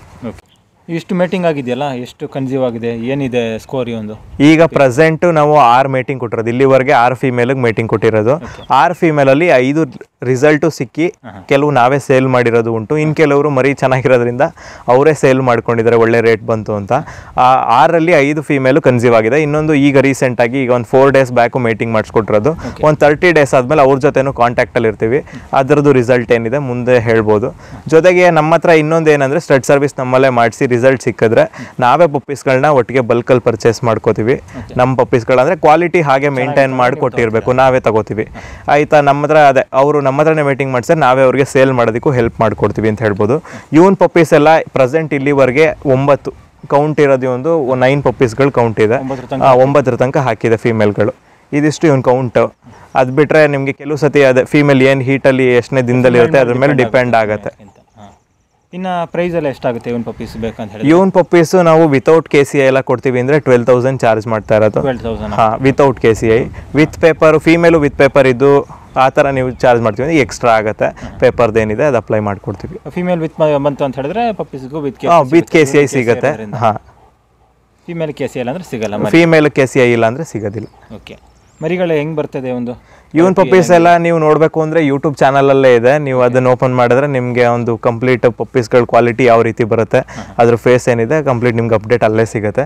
ಇಲ್ಲ ಪರ್ಸ್ನಲಾಗಿ ಯಾರು ಮೆಸೇಜ್ ಮಾಡಿದ್ರು ಇದ್ರ ಪಪ್ಪೀಸ್ಗಳು ಯಾವ ರೀತಿ ಬರುತ್ತೆ ಅಂತ ವೀಡಿಯೋಸ್ ಶೇರ್ ಮಾಡಿಕೊಡ್ತೀನಿ. ಸ್ಟಡಿಗೆ ಬರ್ತಾರೆ ಅಂದರೆ ಅವರು ಈಗ ಅವ್ರು ನೆಕ್ಸ್ಟ್ ಯಾರೋ ಒಬ್ಬರಿಗೆ ಒಂದು ಡೌಟ್ ಇರುತ್ತೆ, ಇದ್ರದ್ದು ಮೇಡ್ ಮಾಡಿಸಿದ್ರೆ ಪಪ್ಪೀಸ್ಗಳು ಯಾವ ಕ್ವಾಲಿಟಿ ಬರುತ್ತೆ ಏನು ಅಂತ. ಅದರಿಂದ ಅವ್ರ ರೆಫರೆನ್ಸ್ಗೆ ನಾವು ಪಪ್ಪೀಸ್ಗಳದ್ದು ಏನಿದೆ ಅಪ್ಡೇಟ್ನ ಕಳಿಸ್ಕೊಡ್ತೀವಿ. ಓಕೆ, ಸೊ ಇವ್ರದ್ದು ಯೂಟ್ಯೂಬ್ ಚಾನಲ್ ಇದೆ, ಲಾಯಲ್ ಪೆಟ್ಸ್ ಮೈಸೂರು ಅಂತ ಹೇಳಿ. ಸೊ ಡಿಸ್ಕ್ರಿಪ್ಷನಲ್ಲಿ ಲಿಂಕ್ ಕೊಟ್ಟಿರ್ತೀನಿ. ಸೊ ನೀವು ಯೂಟ್ಯೂಬಲ್ಲಿ ಕೂಡ ಚೆಕ್ ಮಾಡ್ಬೋದು. ಸ್ಟಡ್ಡಿಗೆ ಏನು ಚಾರ್ಜ್ ಮಾಡ್ತಿದ್ದೀರಾ, ಯಾವ ರೀತಿ ಕೊಡ್ತಾ ಇದ್ದೀರಾ? ಈಗ ಪ್ರೆಸೆಂಟ್ ನಾವು ಕೊಡ್ತಾ ಇರೋದು ಕ್ಯಾಶ್ ಮೇಟ್ ಕೊಡ್ತಾ ಇರೋದು. ಲೋಕಲ್ ಸರೌಂಡಿಂಗಲ್ಲಿ ಮೈಸೂರವರೇ ಆಗಿದ್ದು ಅವ್ರ ಬಗ್ಗೆ ನಮ್ಗೊಂದು ಟ್ರಸ್ಟ್ ಬಿಲ್ಡ್ ಆದರೆ ಪಪ್ಪಿ ಟರ್ಮ್ಗೂ ಮಾಡ್ಕೊಡ್ತೀನಿ. ಸುಮಾರು ಜನ ಮೇಟಿಂಗ್ ಪಪ್ಪಿ ಟರ್ಮ್ ಅಂದರೆ ಮೇಟಿಂಗ್ ಮಾಡಿಸ್ಕೋಬೇಕಾದ್ರೆ ಹ್ಯಾಂಡ್ಲಿಂಗ್ ಚಾರ್ಜ್ ಒಂದು ಕೊಟ್ಟಿರ್ತಾರೆ, ಇನ್ನೇನು ಕೊಡೋಂಗಿಲ್ಲ. ನೆಕ್ಸ್ಟ್ ಮರಿ ಆದ ನಂತರ ಮೇಲ್ ಪಪ್ಪಿ ಅಥವಾ ಅದರಲ್ಲಿ ಎಲ್ಲ ಫೀಮೇಲ್ ಹಾಕಿದರೆ ಯಾವ್ದಾದ್ರು ಒಂದು ಫೀಮೇಲ್ ಪಪ್ಪಿ ಈ ರೀತಿ ನಾವು ಚೂಸ್ ಮಾಡಿ ಆ ಬ್ಯಾಚಲ್ಲಿ ಯಾವ್ದು ಚೆನ್ನಾಗಿರುತ್ತೆ ಅದನ್ನು ನಾವು ಪರ್ಚೇಸ್ ಮಾಡ್ಕೋತೀವಿ ಅಂದರೆ ತಗೋತೀವಿ. ಓಕೆ, ಈಗ ಸ್ಟಡ್ಡಿಗೆ ಏನು ಚಾರ್ಜ್ ಮಾಡ್ತಿದ್ರೆ ಅವನಿಗೆ? ನಾವು ಕ್ಯಾಶ್ ಮೇಟ್ ಕೊಡ್ತಾ ಇರೋದು, ಇದುವರೆಗೂ ಕೊಟ್ಟಿರೋ ಕ್ಯಾಶ್ ಮೇಟ್ ಎಲ್ಲ 6,000 ರೂಪಾಯಿ ಚಾರ್ಜ್ ಮಾಡಿದ್ದೀವಿ. ಅದೇ ರೀತಿ ಕಂಟಿನ್ಯೂ ಆಗುತ್ತೆ ಅದು. 6,000 ರೂಪಾಯಿ. ಹಾಂ. ಓಕೆ, ನೋಡಿ ನಿಮಗೇನಾರೆ ನಿಮ್ಮ ಫೀಮೇಲ್ ಡಾಗಿಗೆ ಸ್ಟಡ್ಡಿಗೆ ಬೇಕು ಅಂತ ಹೇಳಿದ್ರೆ ಸೊ ಇವನ್ನ ಯೂಸ್ ಮಾಡ್ಬೋದು. 6,000 ರೂಪಾಯಿ ಅಂತೆ. ಸೊ ಕ್ವಾಲಿಟಿ ವೈಸ್ ಕೂಡ ತುಂಬಾ ಚೆನ್ನಾಗಿದೆ. ಹೆಡ್ ಸೈಜ್ ಎಲ್ಲ ನೋಡ್ತಾ ಇರ್ಬೋದು, ಫೇಸ್ ಎಲ್ಲ ತುಂಬ ಚೆನ್ನಾಗಿದೆ. ಬ್ರೋ ಇನ್ನು ಹೇರ್ ಎಲ್ಲ ನೋಡ್ತಾ ಇದ್ವಿ, ತುಂಬ ಲೆಂತ್ ಆಗಿದೆ. ಈ ರೀತಿ ಬರ್ಬೇಕಂದ್ರೆ ಏನಾದ್ರು ಸಪ್ಲಿಮೆಂಟ್ಸ್ ಏನಾರು ಕೊಡಬೇಕಾ ಡಾಗಿಗೆ? ಮೇಯ್ನ್ ಆಗಿ ಅದು ಸುಮಾರು ಜನ ಹೇಳ್ತಾರೆ ನೀವು ಈ ಸಿರಪ್ ಯೂಸ್ ಮಾಡಿ ಆ ಸಿರಪ್ ಯೂಸ್ ಮಾಡಿ ಅಂತ. ಪರ್ಸ್ನಲ್ ಆಗಿ ಯೂನ್ ಕೋಟಿಂಗ್ಗೆ ನಾವೇನಂತ ಹೆವಿ ಖರ್ಚೇನು ಮಾಡಿಲ್ಲ ಬ್ರೋ. ಪೇರೆಂಟ್ಸ್ದು ಲೈನೇಜ್ ಏನಿರುತ್ತೆ ಅದರಲ್ಲೇ ಆಲ್ಮೋಸ್ಟ್ ಜೀನಲ್ಲೇ ಎಲ್ಲ ಕ್ಯಾರಿ ಆಗುತ್ತೆ. ನಿಮ್ಗೆ ಪೇರೆಂಟ್ಸು ತುಂಬ ಶಾರ್ಟ್ ಹೇರ್ ಇರೋದಾದ್ರೆ ನಿಮಗೆ ಅದರದ್ದು ನೆಕ್ಸ್ಟ್ ಜನ್ರೇಷನು ಅದೇ ರೀತಿ ಬರ್ತಾ ಹೋಗುತ್ತೆ. ನೀವು ಮೇಯ್ನ್ ಆಗಿ ತಗೋಬೇಕಾದ್ರೆ ಅದ್ರ ಪೇರೆಂಟ್ಸ್ ಮೇಲೆ ಡಿಪೆಂಡ್ ಆಗುತ್ತೆ ಮೇಯ್ನ್ ಆಗಿ. ಅದಲ್ಲದೆ ಕ್ಯಾಲ್ಸಿಯಂ ಮಲ್ಟಿವಿಟಮಿನ್ ಸಪ್ಲಿಮೆಂಟ್ಸ್ ಎಲ್ಲ ಸಿಗುತ್ತೆ. ಅದು ಬಿಟ್ಟು ನ್ಯೂಟ್ರಿ ರಿಚ್ ಅಂತ ಒಂದು ಟ್ಯಾಬ್ಲೆಟ್ ಬರುತ್ತೆ, ಅದನ್ನು ಯೂಸ್ ಮಾಡ್ಕೋತೀವಿ. ಆ ರೀತಿ ಅಷ್ಟೇ, ತುಂಬ ಎಕ್ಸ್ಪೆನ್ಸ್ ಏನಿಲ್ಲ. ಕ್ಲೀನಾಗಿ ಒಂದ್ಸತಿ ಡೈಲಿ ಕೂಮ್ ಮಾಡ್ಕೊಂಡ್ರೆ ಬೇಕಾದಷ್ಟು ಅಂತ ಹೇಳ್ಬೋದು. ಓಕೆ, ಫಸ್ಟ್ ಟೈಮ್ ಅವರು ಓನರ್ಗಳೆಲ್ಲ ಸಾಕ್ಬೋದಾ? ಯಾವ ರೀತಿ ಇದು? ಈ ಒಂದು ಬ್ರೀಡು ಯಾರು ಬೇಕಾದರೂ ಕಣ್ಣು ಮುಚ್ಕೊಂಡು ತಗೋಬೋದು. ನೀವು ಫಸ್ಟ್ ಟೈಮ್ ಸಾಕ್ತಾರೆ, ಯಾಕಂದರೆ ರಾಟ್ ವೀಲರ್ ಅಥವಾ ಬೇರೆ ಬ್ರೀಡ್ ಥರ ರ್ಯಾಶ್ ಇಲ್ಲದೆ ಇರೋದ್ರಿಂದ ಯಾರು ಬೇಕಾದ್ರೂ ಪರ್ಚೇಸ್ ಮಾಡ್ಬೋದು. ಹೆವಿ ಫ್ರೆಂಡ್ಲಿ ಆಗಿರುತ್ತೆ. ಮತ್ತೆ ಗಾರ್ಡಿಂಗ್ ಪರ್ಪಸ್ ನೋಡ್ತೀನಿ ಅಂದ್ರೂ ಒಂದು ಲೆವೆಲ್ಗೆ ಗಾರ್ಡ್ ಮಾಡಿಕೊಡುತ್ತೆ. ಗಾರ್ಡಿಂಗ್ ಈಗ ನಮ್ಮಲ್ಲಿ ಒಂದಿದ್ದಾನೆ, ಸ್ವಲ್ಪ ರ್ಯಾಶನ್ನೇ ಇವನು. ಅದರಿಂದ ನಮಗೆ ನಾವು ನೋಡಿರಂಗೆ ಯಾರು ಹೊರಗಡೆಯಿಂದ ಬಂದರೆ ಬೊಗಳೋದು ಮಾಡೋದೆಲ್ಲ ಮಾಡ್ತಾನೆ. ಗಾರ್ಡಿಂಗ್ ಅಂದರೆ ಮೇಯ್ನ್ ಆಗಿ ಯಾರು ಹೊರಗಡೆಯಿಂದ ಬಂದಾಗ ಬೊಗಳೋದು, ನಿಮ್ಗೆ ಅಲರ್ಟ್ ಕೊಡೋ ರೀತಿ ಬೆಸ್ಟ್ ಬ್ರೀಡು. ಜೊತೆಗೆ ಕಚ್ಚಲ್ಲ, ಬೊಗಳಿ ಮಾಡಿ ಇನ್ಫಾರ್ಮ್ ಮಾಡುತ್ತೆ ಅಂತ ಹೇಳ್ಬೋದು. ಅದು ಬಿಟ್ಟು ನಿಮಗೆ ಮನೆಯವ್ರ ಜೊತೆ ತುಂಬಾ ಫ್ರೆಂಡ್ಲಿ ಆಗಿರುತ್ತೆ. ಮಕ್ಕಳ ಜೊತೆಗೆ ಬೇಕಾದ್ರೂ ನೀವು ಬಿಟ್ಬಿಟ್ಟು ಹೋಗ್ಬೋದು, ಅಷ್ಟು ಫ್ರೆಂಡ್ಲಿ ಆಗಿರುತ್ತೆ. ನೆಕ್ಸ್ಟ್ ನಮಗೆ ಯಾವ ಬ್ರೀಡ್ನ ತೋರಿಸ್ತೀರಾ? ನೆಕ್ಸ್ಟ್ ನಿಮಗೆ ಇನ್ನೂ ನಮ್ಮ ಹತ್ರ ಸುಮಾರು ಬ್ರೀಡ್ಗಳಿದೆ, ಒಂದೊಂದಾಗಿ ಎಲ್ಲಾನು ತೋರಿಸ್ಕೊಡ್ತೀನಿ, ಬನ್ನಿ ನೋಡೋಣ. ಓಕೆ ಫ್ರೆಂಡ್ಸ್, ನೆಕ್ಸ್ಟ್ ನೋಡ್ತಿದ್ದೀರಾ ಜರ್ಮನ್ ಶೆಫರ್ಡು. ಸೂಪರ್ ಆಗಿದೆ ಕ್ವಾಲಿಟಿ, ನೋಡ್ತಾ ಇರ್ಬೋದು. ಆದಿತ್ಯ ಅವರೇ, ಈ ಡಾಗ್ ಬಗ್ಗೆ ಸ್ವಲ್ಪ ಹೇಳಿ. ಬ್ರೋ, ಇದು ನಮ್ಮ ಲಾಯಲ್ ಪೆಟ್ಸಲ್ಲಿ ಲಾಂಗ್ ಕೋಟ್ ಫೀಮೇಲ್. ಇವಳು ಲಾಂಗ್ ಕೋಟ್ ಬರ್ತಾ ಇದೆ. ಹಾಂ, ಕಂಪ್ಲೀಟ್. ನೀವು ಹೇರ್ನೆಲ್ಲ ನೋಡಿದ್ರೆ ಇಲ್ಲಿ ಗೊತ್ತಾಗುತ್ತೆ ಎಷ್ಟು ಲೆಂತ್ ಇದೆ. ಇಲ್ಲಿ ಕಾಲ ಹತ್ರ ಎಲ್ಲ ಅಬ್ಸರ್ವ್ ಮಾಡ್ಬೋದು ಯಾವ ರೀತಿ ಇದೆ ಅಂತ. ಇವಳು ಸಹ show quality angulated female, but without paper ಇರೋವಂಥದ್ದು. ನಾವು ಪೇಪರ್ ಏನು ಅಪ್ಲೈ ಮಾಡೋಕ್ಕೆ ಹೋಗಿಲ್ಲ. ಇವಳು ಫಾದರ್ ಮದರ್ ಎರಡಕ್ಕೂ ಪೇಪರ್ ಇತ್ತು, ನಾವು ಪೇಪರ್ ಪರ್ಚೇಸ್ ಮಾಡಿಲ್ಲ. ಅದರಿಂದ ಇವಳು ಯಾವುದೇ ಶೋಲು ಏನು ಅಟೆಂಡ್ ಮಾಡಿಲ್ಲ. ಕಂಪ್ಲೀಟ್ ಲಾಂಗ್ ಕೋಟ್ ಬರುತ್ತೆ. ನೀವು ಇಲ್ಲಿ ಬ್ರೀಡಿಂಗ್ ಪರ್ಪಸ್ಗೆ ಯೂಸ್ ಮಾಡ್ತಾ ಇರೋದು. ಕಂಪ್ಲೀಟ್ ಲಾಂಗ್ ಕೋಟ್ ಇದೆ. ಇಲ್ಲಿ ಕತ್ತತ್ರ ಎಲ್ಲ ನೀವು ನೋಡಿದ್ರೆ ಹೇರ್ ಲೆಂತ್ ಎಲ್ಲ ಹೇಗಿದೆ ಗೊತ್ತಾಗುತ್ತೆ. ಓಕೆ, ಹೇಗೆ ಬ್ರೀಡ್ ಇದು? ಅಗ್ರೆಸಿವ್ ಹೇಗೆ? ಈ ಬ್ರೀಡು ಪ್ರಾಪರಾಗಿ ಸಾಕಷ್ಟು ಜನ ಮುಂಚೆ ಎಲ್ಲ ಗಾರ್ಡಿಂಗ್ ಪರ್ಪಸ್ಗೆ ಯೂಸ್ ಮಾಡ್ತಾ ಇದ್ದಿದ್ದು. ಬಟ್ ಈಗ ಸ್ವಲ್ಪ ಪ್ಯಾಷನ್ ಜಾಸ್ತಿ ಆಗಿದೆ ಜನಗಳಿಗೆ, ಲಾಂಗ್ ಕೋಟ್ಗೆ ಚೇಂಜ್ ಆಗ್ತಾ ಇದ್ದಾರೆ. ಅದರಿಂದ ನಮ್ಮಲ್ಲೂ ಒಂದು ಲಾಂಗ್ ಕೋಟ್ ಇದೆ. ಗಾರ್ಡಿಂಗ್ ಪರ್ಪಸ್ಗೆ ಬೆಸ್ಟ್ ಡಾಗ್ ಅಂತ ತಿಳಿಸ್ತೀನಿ. ಯಾಕೆಂದ್ರೆ ತುಂಬ ನಮ್ಮ ಓನರ್ಗೆ ತುಂಬ ಲಾಯಲ್ ಆಗಿರುತ್ತೆ, ಹಾಗೆ ಫ್ರೆಂಡ್ಲಿ ಆಗಿರುತ್ತೆ. ಬಟ್ ಹೊರಗಡೆಯಿಂದ ಯಾರೇ ಬಂದರೂ ಬೊಗಳೋದು ಮಾಡೋದು, ಅಟ್ಯಾಕ್ ಮಾಡೋದು, ನಾವು ಯಾವ ರೀತಿ ಟ್ರೈನಿಂಗ್ ಕೊಡ್ತೀವಿ ಅದ್ರ ಮೇಲೆ ಡಿಪೆಂಡ್ ಆಗ್ತಾ ಹೋಗುತ್ತೆ. ಬಟ್ ಇವಳು ಹೊರಗಡೆಯವ್ರಿಗೆ ಬೊಗಳೋದೆಲ್ಲ ಮಾಡ್ತಾಳೆ, ಅಟ್ಯಾಕ್ ಎಲ್ಲ ನಾವು ಕಲಿಸಿಲ್ಲ. ಅದರಿಂದ ಆ ಥರ ಏನು ಅಭ್ಯಾಸ ಇಲ್ಲ. ಬಟ್ ಕುರಿ, ಕೋಳಿ, ಹಸು ಅಂದಂಗೆ ಯಾವುದೇ ನೋಡಿದ್ರು ಅದ್ರ ನೇಚರಲ್ಲಿ ಏನಿದೆ ಹಾಗೆ ಗಾರ್ಡಿಂಗ್ ಪರ್ಪಸ್ಗೆ ಬೆಸ್ಟ್ ಅಂತ ತಿಳಿಸ್ತೀನಿ. ಓಕೆ, ಇದರಲ್ಲಿ ಎಷ್ಟು ಕೋಟ್ ಬರುತ್ತೆ ಜರ್ಮನ್ ಶೆಫರ್ಡಲ್ಲಿ? ನಾನು ನೋಡಿರೋ ಹಾಗೆ 3 ಕೋಟ್ ಬರುತ್ತೆ. ಒಂದು ಶಾರ್ಟ್ ಕೋಟ್ ಬರುತ್ತೆ, ಮತ್ತು ಬುಷಿ ಕೋಟ್ ಬರುತ್ತೆ, ಹಾಗೆ ಲಾಂಗ್ ಕೋಟ್ ಬರುತ್ತೆ. ಹಾಂ, ಇವಳು ನಮ್ಮ ಹತ್ರ ಇರೋದು ಕಂಪ್ಲೀಟ್ ಲಾಂಗ್ ಕೋಟ್ ಇದೆ. ಇದರಲ್ಲಿ ಬುಷಿ ಬರುತ್ತೆ, ಹಾಗೆ ಶಾರ್ಟ್ ಕೋಟ್ ಬರುತ್ತೆ. ಯಾರಾದ್ರು ಗಾರ್ಡಿಂಗ್ ಪರ್ಪಸ್ಸು, ತೋಟ ಕಾಯೋದಕ್ಕೆಲ್ಲ ಯೂಸ್ ಮಾಡಬೇಕು ಅನ್ನೋರು ವರ್ಕಿಂಗ್ ಲೈನ್ ತೊಗೊಳ್ಳಿ, ಜೊತೆಗೆ ಶಾರ್ಟ್ ಹೇರ್ ಇರೋ ತೊಗೊಳ್ಳಿ. ಮೇಂಟೆನೆನ್ಸ್ ಕಮ್ಮಿ ಇರುತ್ತೆ ಅಂತ ಹೇಳ್ಬೋದು. ಇದು ಶೋಕಿಗೆ ಅಂತ ಹೇಳ್ಬೋದು. ನೀವು ಮನೇಲಿ ಸಾಕ್ತೀವಿ, ಒಂದೊಂದೇ ನಾಯಿ ಸಾಕ್ತೀವಿ, ಗಾರ್ಡಿಂಗ್ ಪರ್ಪಸ್ಗೂ ಆಗಬೇಕು, ನೋಡಿದವ್ರಿಗೂ ಭಯ ಆಗೋ ರೀತಿ ಇರಬೇಕು ಅಂದರೆ ಲಾಂಗ್ ಕೋಟು ನಿಮಗೆ ಸಜೆಸ್ಟ್ ಮಾಡ್ತೀನಿ. ಇದ್ರದ್ದೇನೆಂದರೆ ಕೋಟ್ ಮೇಂಟೆನೆನ್ಸ್ ಮಾಡಬೇಕಾಗತ್ತೆ ಒಂದು, ಜೊತೆಗೆ ನೀವು ಡೈಲಿ ಒಂದ್ಸತಿ ಕೂಮ್ ಮಾಡ್ಕೋಬೇಕಾಗತ್ತೆ, ಸಪ್ಲಿಮೆಂಟ್ಸ್ ಹಾಕ್ತಾ ಬರಬೇಕಾಗತ್ತೆ ಈ ಒಂದು ಇದಕ್ಕೆ. ಈಗ ಅಡಲ್ಟ್ ಡಾಗ್ಗಳಿಗೆ ಫುಡ್ಡು ಯಾವ ರೀತಿ ಕೊಡ್ತಾ ಇದ್ದಾರೆ? ನಮ್ಮಲ್ಲಿ ಅಡಲ್ಟ್ ಡಾಗ್ಗಳಿಗೆ ನಾವು ಬೆಳಗ್ಗೆ ಹೊತ್ತು ಡ್ರೈ ಫುಡ್ಡು ಫೀಡ್ ಮಾಡ್ತೀವಿ, ಅಂದರೆ ಪೆಡಿಗ್ರಿ ಆ ರೀತಿ ಕೊಡ್ತೀವಿ. ನೈಟು ಚಿಕನ್ ರೈಸ್ ಇರುತ್ತೆ. ಅದಲ್ಲದೆ ಕ್ಯಾಲ್ಸಿಯಂ ಹಾಗೂ ಮಲ್ಟಿವಿಟಮಿನ್ ಡೈಲಿ ಕಂಪಲ್ಸರಿ ಇರುತ್ತೆ. ಓಕೆ, ಮೇಂಟೆನೆನ್ಸ್ ಎಲ್ಲ ಹೇಗಿರುತ್ತೆ ಇದರದ್ದು? ಇದ್ರ ಮೇಂಟೆನೆನ್ಸ್ ಆಗಲೇ ಹೇಳಿದಾಗೆ ಡೈಲಿ ಒಂದ್ಸತಿ ಕೂಮ್ ಮಾಡಬೇಕಾಗುತ್ತೆ. ನಿಮ್ಮ ಹತ್ರ ಲಾಂಗ್ ಕೋಟ್ ಇದ್ದರೆ ಡೈಲಿ ಒಂದ್ಸತಿ ಕೂಮಿಂಗ್ ನೆಸೆಸಿಟಿ ಇರುತ್ತೆ. ಅದು ಬಿಟ್ಟರೆ ಮಂತ್ಲಿ ಒಂದ್ಸತಿ ಸ್ನಾನ ಮಾಡಿಸ್ಬೇಕಾಗತ್ತೆ. ಅದಲ್ಲದೆ ಡೈಲಿ ಹೇರ್ ಸಪ್ಲಿಮೆಂಟ್ಸ್ಗೆ ಅಂತ ಸಿರಪ್ಗಳು ಬರುತ್ತೆ ಒಂದಷ್ಟು, ಅದನ್ನು ಯೂಸ್ ಮಾಡ್ಕೋತೀವಿ ನಾವು ಲಾಂಗ್ ಕೋಟ್ ಇದ್ದಾಗ. ಈ ರೀತಿ ಮೇಂಟೆನ್ಸ್ ಮಾಡ್ತೀವಿ. ಬೆಳಗ್ಗೆ ಹೊತ್ತು ಡ್ರೈ ಫುಡ್ಡು, ರಾತ್ರಿ ಹೊತ್ತು ಚಿಕನ್ ರೈಸ್, ಈ ರೀತಿ ಮೇಂಟೈನ್ ಮಾಡ್ತೀವಿ. ಇದ್ರ ಪಪ್ಪೀಸ್ಗೆಲ್ಲ ಏನು ಪ್ರೈಸ್ ಆಗುತ್ತೆ? ಇದ್ರ ಪಪ್ಪೀಸು ನಮಗೆ ಈಗ ಸದ್ಯದಲ್ಲಿ ಈಗ 6 ಮಂತ್ಸ್ ಬ್ಯಾಕ್ ನಾವು ಇದ್ರದ್ದು ಲಿಟರು ಮಾಡಿಸಿದ್ವಿ. ಅದ್ರದ್ದು ಪಪ್ಪೀಸ್ಗಳೆಲ್ಲ ಸೇಲ್ ಆಯಿತು. ಇದೊಂದು ಮಾತ್ರ ನಾವು ಇಯರ್ಲಿ ಬ್ರೀಡಿಂಗ್ ಮಾಡ್ತಾ ಇರೋದು ಸದ್ಯಕ್ಕೆ. ಅದರಿಂದ ನೆಕ್ಸ್ಟ್ ಇದ್ರದ್ದು ಮಾರ್ಚ್ ಅಥವಾ ಮೇ ಟೈಮ್ಗೆ ಬ್ರೀಡ್ ಆಗುತ್ತೆ. ಮತ್ತು ಆಗ ನಿಮಗೆ ಅದರದ್ದು ಪ್ರೆಸೆಂಟ್ ಆ ಟೈಮಲ್ಲಿ ಏನು ಮಾರ್ಕೆಟ್ ವೈಸ್ ರೇಟ್ ಇರುತ್ತೆ ಅದ್ರ ಮೇಲೆ ಡಿಪೆಂಡ್ ಆಗುತ್ತೆ. ನಿಮಗೆ ಜನರಲ್ ಆಗಿ 7 ಪಪ್ಪೀಸ್ ಎಲ್ಲ ನಿಮಗೆ ಒಂದು 15,000 ಆ ಥರ ಸಿಗ್ತಾ ಹೋಗುತ್ತೆ ಪಪ್ಪೀಸ್ಗಳದ್ದು. 15,000 ಆಸ್ಪಾಸಲ್ಲಿ ಇರುತ್ತೆ ನಿಮಗೆ ಅದರದ್ದು ರೇಟು. ಓಕೆ ಫ್ರೆಂಡ್ಸ್, ನೋಡಿದ್ರಲ್ಲ ಜರ್ಮನ್ ಶೆಫರ್ಡ್ ಹೇಗಿದೆ ಅಂತ ಹೇಳಿ. ಇದ್ರ ಪಪ್ಪೀಸ್ ಕೂಡ ಅವೈಲಬಲ್ ಸಿಗುತ್ತಂತೆ ಫ್ಯೂಚರಲ್ಲಿ, ಈಗಿಲ್ಲ ಯಾವುದು ಕೂಡ. ಸೊ ಒಂದು ವೇಳೆ ಬೇಕು ಅಂತ ಹೇಳಿದ್ರೆ ಇವ್ರನ್ನ ಕಾಂಟ್ಯಾಕ್ಟ್ ಮಾಡಿ. ಇನ್ನು ನಮಗೆ ನೆಕ್ಸ್ಟ್ ಯಾವ ಬ್ರೀಡ್ ತೋರಿಸ್ತೀರಾ? ನೆಕ್ಸ್ಟ್ ನಿಮಗೆ ಡಾಬರ್ಮ್ಯಾನ್ ತೋರಿಸ್ಕೊಡ್ತೀವಿ. ಡಾಬರ್ಮ್ಯಾನ್. ಹಾಂ, ಓಕೆ ಫ್ರೆಂಡ್ಸ್, ನೆಕ್ಸ್ಟ್ ನೋಡ್ತೀರಾ ಡಾಬರ್ ಮ್ಯಾನ್. ಹಾಂ ಬ್ರೋ, ಇದ್ರ ಬಗ್ಗೆ ಸ್ವಲ್ಪ ಎಕ್ಸ್ಪ್ಲೇನ್ ಮಾಡಿ. ಇದು ನಮ್ಮ ಲಾಯಲ್ ಪೆಟ್ಸಿನ ಚಾರ್ಲಿ ಅಂತ ಇವಳ ಹೆಸರು. ಓಕೆ, ಚಾರ್ಲಿ ಅಂತ ಇವಳ ಹೆಸರು. ಆಯ್ತಾ, ಇವಳು ಸಹ ಫೀಮೇಲು. ನಮ್ಮಲ್ಲಿ ಮೆಜಾರಿಟಿ ಇರೋದೇ ಫೀಮೇಲು. ಸ್ಟಡ್ಗೆ ಅಂತ ಇರೋದು ಮೇಲು ನಿಮಗೆ ಗೋಲ್ಡನ್ ರಿಟ್ರೀವರ್ ಒಂದೇ. ಅದಲ್ಲದೆ ಬೇರೆ ಸ್ಟಡ್ ಸರ್ವಿಸ್ ಸಿಗುತ್ತೆ, ಬಟ್ ಹೊರಗಡೆ ಇರುತ್ತೆ ಮೇಲ್ಗಳು. ನಾವು ಹೊರಗಡೆ ಕಾಂಟ್ಯಾಕ್ಟ್ ಅಲ್ಲಿ ಮಾಡಿಸ್ಕೊಡ್ತೀವಿ ಯಾವುದೇ ಬ್ರೀಡ್ ಬೇಕಿದ್ರು. ನಮ್ಮಲ್ಲಿ ಪರ್ಪಸ್ಫುಲ್ ಆಗಿರೋದು ಅದೊಂದೇ. ಇನ್ನು ಮಿಕ್ಕಿದೆಲ್ಲ ಫೀಮೇಲ್. ಇವಳು ಸಹ ನೋಡ್ತಾ ಇರ್ಬೋದು, liver and tan colour Dabur man. ಇವಳು ಸಹ ಫೀಮೇಲ್. ಮೆಜಾರಿಟಿ ಅಂತ ಬಂದಾಗ ಗಾರ್ಡಿಂಗ್ ಪರ್ಪಸ್ಗೆ ಕೇಳದೆ ಡಾಬರ್ ಮ್ಯಾನ್ ಕೇಳ್ತಾರೆ, ರಾಟ್ ವಿಲರು, ಜರ್ಮನ್ ಶೆಫರ್ಡು, ಮತ್ತೆ ಈಗೀಗ ಸಿಕ್ಕಾಬಟ್ಟೆ ಎನ್ಕ್ವೈರೀಸ್ ಬರ್ತಾ ಇರೋದು ಮುದೋಳ್ ಹೌಂಡ್. ನೆಕ್ಸ್ಟ್ ಫ್ಯೂಚರ್ಲಿ ಅದು ಬರೋ ಚಾನ್ಸಸ್ ಇದೆ, ನೋಡೋಣ. ಆ ಥರ ಬಂದರೆ ಅಪ್ಡೇಟ್ ಮಾಡ್ತೀನಿ. ಸಾಕಷ್ಟು ಜನ ದೇಸಿ ಬ್ರೀಡ್ ಅಂತ ಮತ್ತೆ ಮೇಂಟೆನೆನ್ಸ್ ಲೋ ಇರುತ್ತೆ ಅಂತ ಸಾಕಷ್ಟು ಜನ ಮುದೋಳ್ ಕೇಳ್ತಾರೆ. ಅದೇ ರೀತಿ ನೀವು ಮೇಂಟೆನೆನ್ಸ್ ವೈಸ್ ಲೋ ನೋಡಬೇಕು ಅಂತಂದರೆ ಡಾಬರ್ ಮ್ಯಾನ್ ಒಳ್ಳೆ ಆಪ್ಷನ್ ಅಂತ ಹೇಳ್ತೀನಿ ನಾನು. ಅದಲ್ಲದೆ ನೀವು ಪೊಲೀಸ್ ಡಿಪಾರ್ಟ್ಮೆಂಟಲ್ಲೆಲ್ಲ ಮುಂಚೆ ಎಲ್ಲ ಯೂಸ್ ಮಾಡ್ತಿದ್ದಿದೆ ಡಾಬರ್ ಮ್ಯಾನು ಮೇಯ್ನ್ ಆಗಿ. ಆ ರೀತಿ ಇದ್ದಿದ್ದರಿಂದ ನಿಮ್ಮ ಗಾರ್ಡಿಂಗ್ ಪರ್ಪಸ್ಗೆ ತುಂಬ ಚೆನ್ನಾಗಿರುತ್ತೆ. ಬಟ್ ಸಿಕ್ಕಾಬಟ್ಟೆ ಹೈಪರ್ ಆ್ಯಕ್ಟಿವ್ ಇರುವಂತಹ ಬ್ರೀಡ್ ಇದು. ನಿಮಗೆ ಮೇಂಟೆನೆನ್ಸ್ ವೈಸ್ ಲೋ ಇರುತ್ತೆ. ನೀವು ಒಂದು ನಾಯಿ ಸಾಕಿದ್ರೆ ನಿಮಗೆ ಆಲ್ಮೋಸ್ಟ್ ಅದೇ ಗಾರ್ಡ್ ಮಾಡಿಕೊಡುತ್ತೆ ಅಂತ ಹೇಳ್ಬೋದು. ಸಿಕ್ಕಾಬಟ್ಟೆ ಅಗ್ರೆಸಿವ್ ಇರುತ್ತೆ ನಾಯಿಗಳು ಇದರಲ್ಲಿ. ಇದು ಏಜ್ ಎಷ್ಟಾಗಿದೆ ಈಗ? ಇವಳು ಈಗ 1.25 ವರ್ಷ ಇವಳಿಗೆ. ಇನ್ನು ಬ್ರೀಡಿಂಗ್ ಏನಾಗಿರಲ್ಲ? ಇಲ್ಲ, ಇವಳು ಇನ್ನು ಬ್ರೀಡಿಂಗ್ ಆಗಿಲ್ಲ. ನೆಕ್ಸ್ಟ್ ಫ್ಯೂಚರ್ಲಿ ಮಾಡೋದಿದೆ. ಓಕೆ, ಈ ಡಾಬರ್ ಮ್ಯಾನ್ ಆದರೆ ಏನು ಪ್ರೈಸ್ ಆಗುತ್ತೆ ನಿಮ್ಮ ಹತ್ರ? ಡಾಬರ್ ಮ್ಯಾನ್ ಅದೇ ನಿಮಗೆ ಯಾವುದು ಅದರಲ್ಲೂ ನಿಮ್ಗೆ ಅಮೆರಿಕನ್ ಮತ್ತು ಯುರೋಪಿಯನ್ ಟೈಪ್ ಅಂತ ಬರುತ್ತೆ. ಅಮೆರಿಕನ್ ಎಲ್ಲ ನಿಮಗೆ ಒಂದು 7,000 to 8,000 ಸಿಗುತ್ತೆ. ಯುರೋಪಿಯನ್, ಪ್ಯೂರ್ ಯುರೋಪಿಯನ್, ಅದರಲ್ಲೂ ನಿಮಗೆ ಈಗ ಹೆಂಗಾಗ್ತಾ ಇದೆ ಅಂದರೆ ಅಮೆರಿಕನು ಯುರೋಪಿಯನ್ ಕ್ರಾಸ್ ಬ್ರೀಡ್ಗಳಾಗ್ತಾ ಇದೆ. ಆಗ ನಿಮಗೆ ಕಂಪ್ಲೀಟ್ ಯುರೋಪಿಯನ್ ಸಿಗಲ್ಲ. ಕಂಪ್ಲೀಟ್ ಯುರೋಪಿಯನ್ ಎಲ್ಲ ಒಂದು 13-14 ಈ ರೀತಿ ಸ್ಟಾರ್ಟ್ ಆಗುತ್ತೆ ನಮ್ಮ ಹತ್ರ. ಇದು ಯಾವ್ದು ಬರುತ್ತೆ ಈಗ? ಇದು ಇವಳು ಫಾದರ್ ಬಂದು European type, mother American type ಇರೋದೇ ಇದುವೆ. ಫೀಡಿಂಗ್ ಎಲ್ಲ ಸೇಮ್ ಇರುತ್ತೆ ಎಲ್ಲ ಬ್ರೀಡ್ಗೂ ನಮ್ಮಲ್ಲಿ ಈಗ ಕಾಮನ್ ಆಗಿ ನಾವೆಲ್ಲರಿಗೂ ಕೊಡ್ತಾ ಇರೋದು. ಬೆಳಗ್ಗೆ ಹೊತ್ತು ಡ್ರೈ ಫುಡ್ಡು, ರಾತ್ರಿ ಹೊತ್ತು ಚಿಕನ್ ರೈಸು. ಬಟ್ ಅದು ಏನು ಗ್ರೋತ್ ಮತ್ತು ಅದರದ್ದು ವೆಯ್ಟ್ ಏನಿದೆ ಅದ್ರ ಮೇಲೆ ಫುಡ್ಡು ವೇರಿ ಆಗ್ತಾ ಹೋಗುತ್ತೆ. ಹಾಕೋ ಕ್ವಾಂಟಿಟಿ ಏನಿದೆ ಅದು ಮಾತ್ರ ಚೇಂಜಸ್ ಮಾಡ್ತೀವಿ. ಅದರದ್ದು ವೆಯ್ಟ್ ಪ್ರಕಾರ ಚೇಂಜಸ್ ಮಾಡ್ಕೋತೀವಿ. ಓಕೆ, ನೆಕ್ಸ್ಟ್ ಯಾವ ಬ್ರೀಡ್ ತೋರಿಸ್ತೀನಿ? ನೆಕ್ಸ್ಟ್ ನಿಮಗೆ ಸೆಂಟ್ ಬರ್ನಾರ್ಡ್ ತೋರಿಸ್ತೀನಿ. Saint Bernard. ಹಾಂ, ಓಕೆ. ನೋಡ್ತಾ ಇರ್ಬೋದು, ಇವಳು ನಮ್ಮ ಲಾಯಲ್ ಪೆಟ್ಸಿನ ಜೈಂಟ್ ಬ್ರೀಡು ಸೆಂಟ್ ಬರ್ನಾರ್ಡ್. ಯಾವ ಬ್ರೀಡ್ ಅಂತ ನಿಮಗೆಲ್ಲ ಗೊತ್ತಿರುತ್ತೆ, ಗೊತ್ತಿಲ್ಲದೆ ಇರೋರ್ಗೆ ಹೇಳ್ತಾ ಇರೋದು ಸೆಂಟ್ ಬರ್ನಾರ್ಡ್ ಅಂತ. ಇದು ಸಹ ಫೀಮೇಲು ನಮ್ಮಲ್ಲಿರೋವಂಥದ್ದು. ಈ ಸ್ವಲ್ಪ ರ್ಯಾಶ್ ಇರೋದ್ರಿಂದ ನಾನು ಒಬ್ಬನೇ ಮಾತಾಡ್ತಾ ಇದ್ದೀನಿ ಈ ಒಂದು ವಿಡಿಯೋದಲ್ಲಿ ಮಾತ್ರ. ಆಯಿತಾ, ಇವಳಿಗೆ ಹೇರ್ ಟ್ರಿಮ್ಮಿಂಗ್ ಮಾಡಿದ್ದೀವಿ ಪ್ರೆಸೆಂಟು, ಅದಕ್ಕೆ ನಿಮಗೆ ಈ ರೀತಿ ಕೋಟ್ ಕಾಣ್ತಾ ಇದೆ. ಇವಳದು ಸಹ ಇವಳು ಏಜ್ ಬಂದೀಗ ಕರೆಕ್ಟಾಗಿ 3 years ಆಗಿದೆ. 3 ವರ್ಷ. ಇವಳು 2 ಸತಿ ಬ್ರೀಡ್ ಆಗಿದ್ದಾಳೆ. ನೆಕ್ಸ್ಟು ಬ್ರೀಡಿಂಗ್ ಆಗುತ್ತೆ, ಆಗ ನಿಮಗೆ ಅದರದ್ದು ಪಪ್ಪೀಸ್ಗಳ ರಿಲೇಟೆಡ್ ಏನಿದೆ ಅದನ್ನು ಸಹ ಅಪ್ಡೇಟ್ ಕೊಡ್ತೀನಿ ಅಂತ ಹೇಳ್ಬೋದು. ಈ ಒಂದು ಪಪ್ಪೀಸ್ಗಳ ಪ್ರೈಸ್ ನಿಮಗೆ ಆಲ್ಮೋಸ್ಟ್ 20,000 ಈ ರೀತಿ ಸ್ಟಾರ್ಟ್ ಆಗುತ್ತೆ. ಅದೇ ಡಿಪೆಂಡ್ ಆಗುತ್ತೆ, ಕ್ವಾಲಿಟಿ, ಮಾರ್ಕಿಂಗ್ ಎಲ್ಲದ್ರ ಮೇಲೂ ಡಿಪೆಂಡ್ ಆಗುತ್ತೆ. ಆ ರೀತಿ ಇದರದ್ದು ಪ್ರೈಸ್ ರೇಂಜ್ ಇರುತ್ತೆ. ಅದೇ ಮಾರ್ಕೆಟ್ ವೈಸ್ ಆ ಟೈಮಲ್ಲಿ ಏನು ರೇಟ್ ಇರುತ್ತೆ ಆ ರೇಟ್ಗೆ ನಿಮಗೆ ಮಾಡಿಕೊಡ್ತೀನಿ ಅಂತ ಹೇಳ್ಬೋದು. ಓಕೆ ಫ್ರೆಂಡ್ಸ್, ನೆಕ್ಸ್ಟು ಲ್ಯಾಬ್ ನೋಡ್ತಿದ್ದೀರಾ. ಸೆಂಟ್ ಬರ್ನಾರ್ಡ್ ಸ್ವಲ್ಪ ಅಗ್ರೆಸಿವ್ ಇದೆ ಅಂತ, ಹಂಗಾಗಿ ಸ್ವಲ್ಪ ದೂರದಲ್ಲೇ ಉಳ್ಕೊಬಿಟ್ಟೆ. ಕಚ್ಚಿದ್ರೆ ಏನು ಕತೆ ಆಗುತ್ತೆ ಅನ್ನೋ ನಮಗೆ ಗೊತ್ತು, ಚೆನ್ನಾಗಿ ನಾಯಿ ಸಾಕಿರೋದ್ರಿಂದ. ಬ್ರೋ, ಇದ್ರ ಬಗ್ಗೆ ಎಕ್ಸ್ಪ್ಲೇನ್ ಮಾಡಿ. ಇವಳು ಲ್ಯಾಬ್ರಡಾರ್ ಫೀಮೇಲ್ ಸೆಮಿ ಅಡಲ್ಟು. ಇವಳು ಏಜ್ ಈಗ ಪ್ರೆಸೆಂಟ್ ಒಂದು 8 months ಆಗಿರ್ಬೋದು ಅಷ್ಟೇ. ಈಗ ಫಸ್ಟ್ 8ಗೆ ಬಂದು ಹೋಗಿದ್ದಾಳೆ. ಈಗ 8 months ಫೀಮೇಲ್ ಇವಳು. ಹಾಂ, ಇದು ಬ್ಲ್ಯಾಕ್ ಕಲರ್ ಲ್ಯಾಬ್ ಇದೆ ನಮ್ಮ ಹತ್ರ. ಇದೊಂದೇ ಇರೋದು ಲ್ಯಾಬಲ್ಲಿ. ನೆಕ್ಸ್ಟ್ ಇವಳು ನೆಕ್ಸ್ಟ್ 1 year ಆದಮೇಲೆ ಬ್ರೀಡಿಂಗ್ ಪರ್ಪಸ್ಗೆ ಅಂತ ಇಟ್ಕೊಂಡಿರೋದು. ಈ ಲ್ಯಾಬಲ್ಲಿ ಈಗ ಆ್ಯಪಲ್ ಫೇಸು, ಪಂಚ್ ಫೇಸು ಅಂತೆಲ್ಲ ಹೇಳ್ತಾರೆ.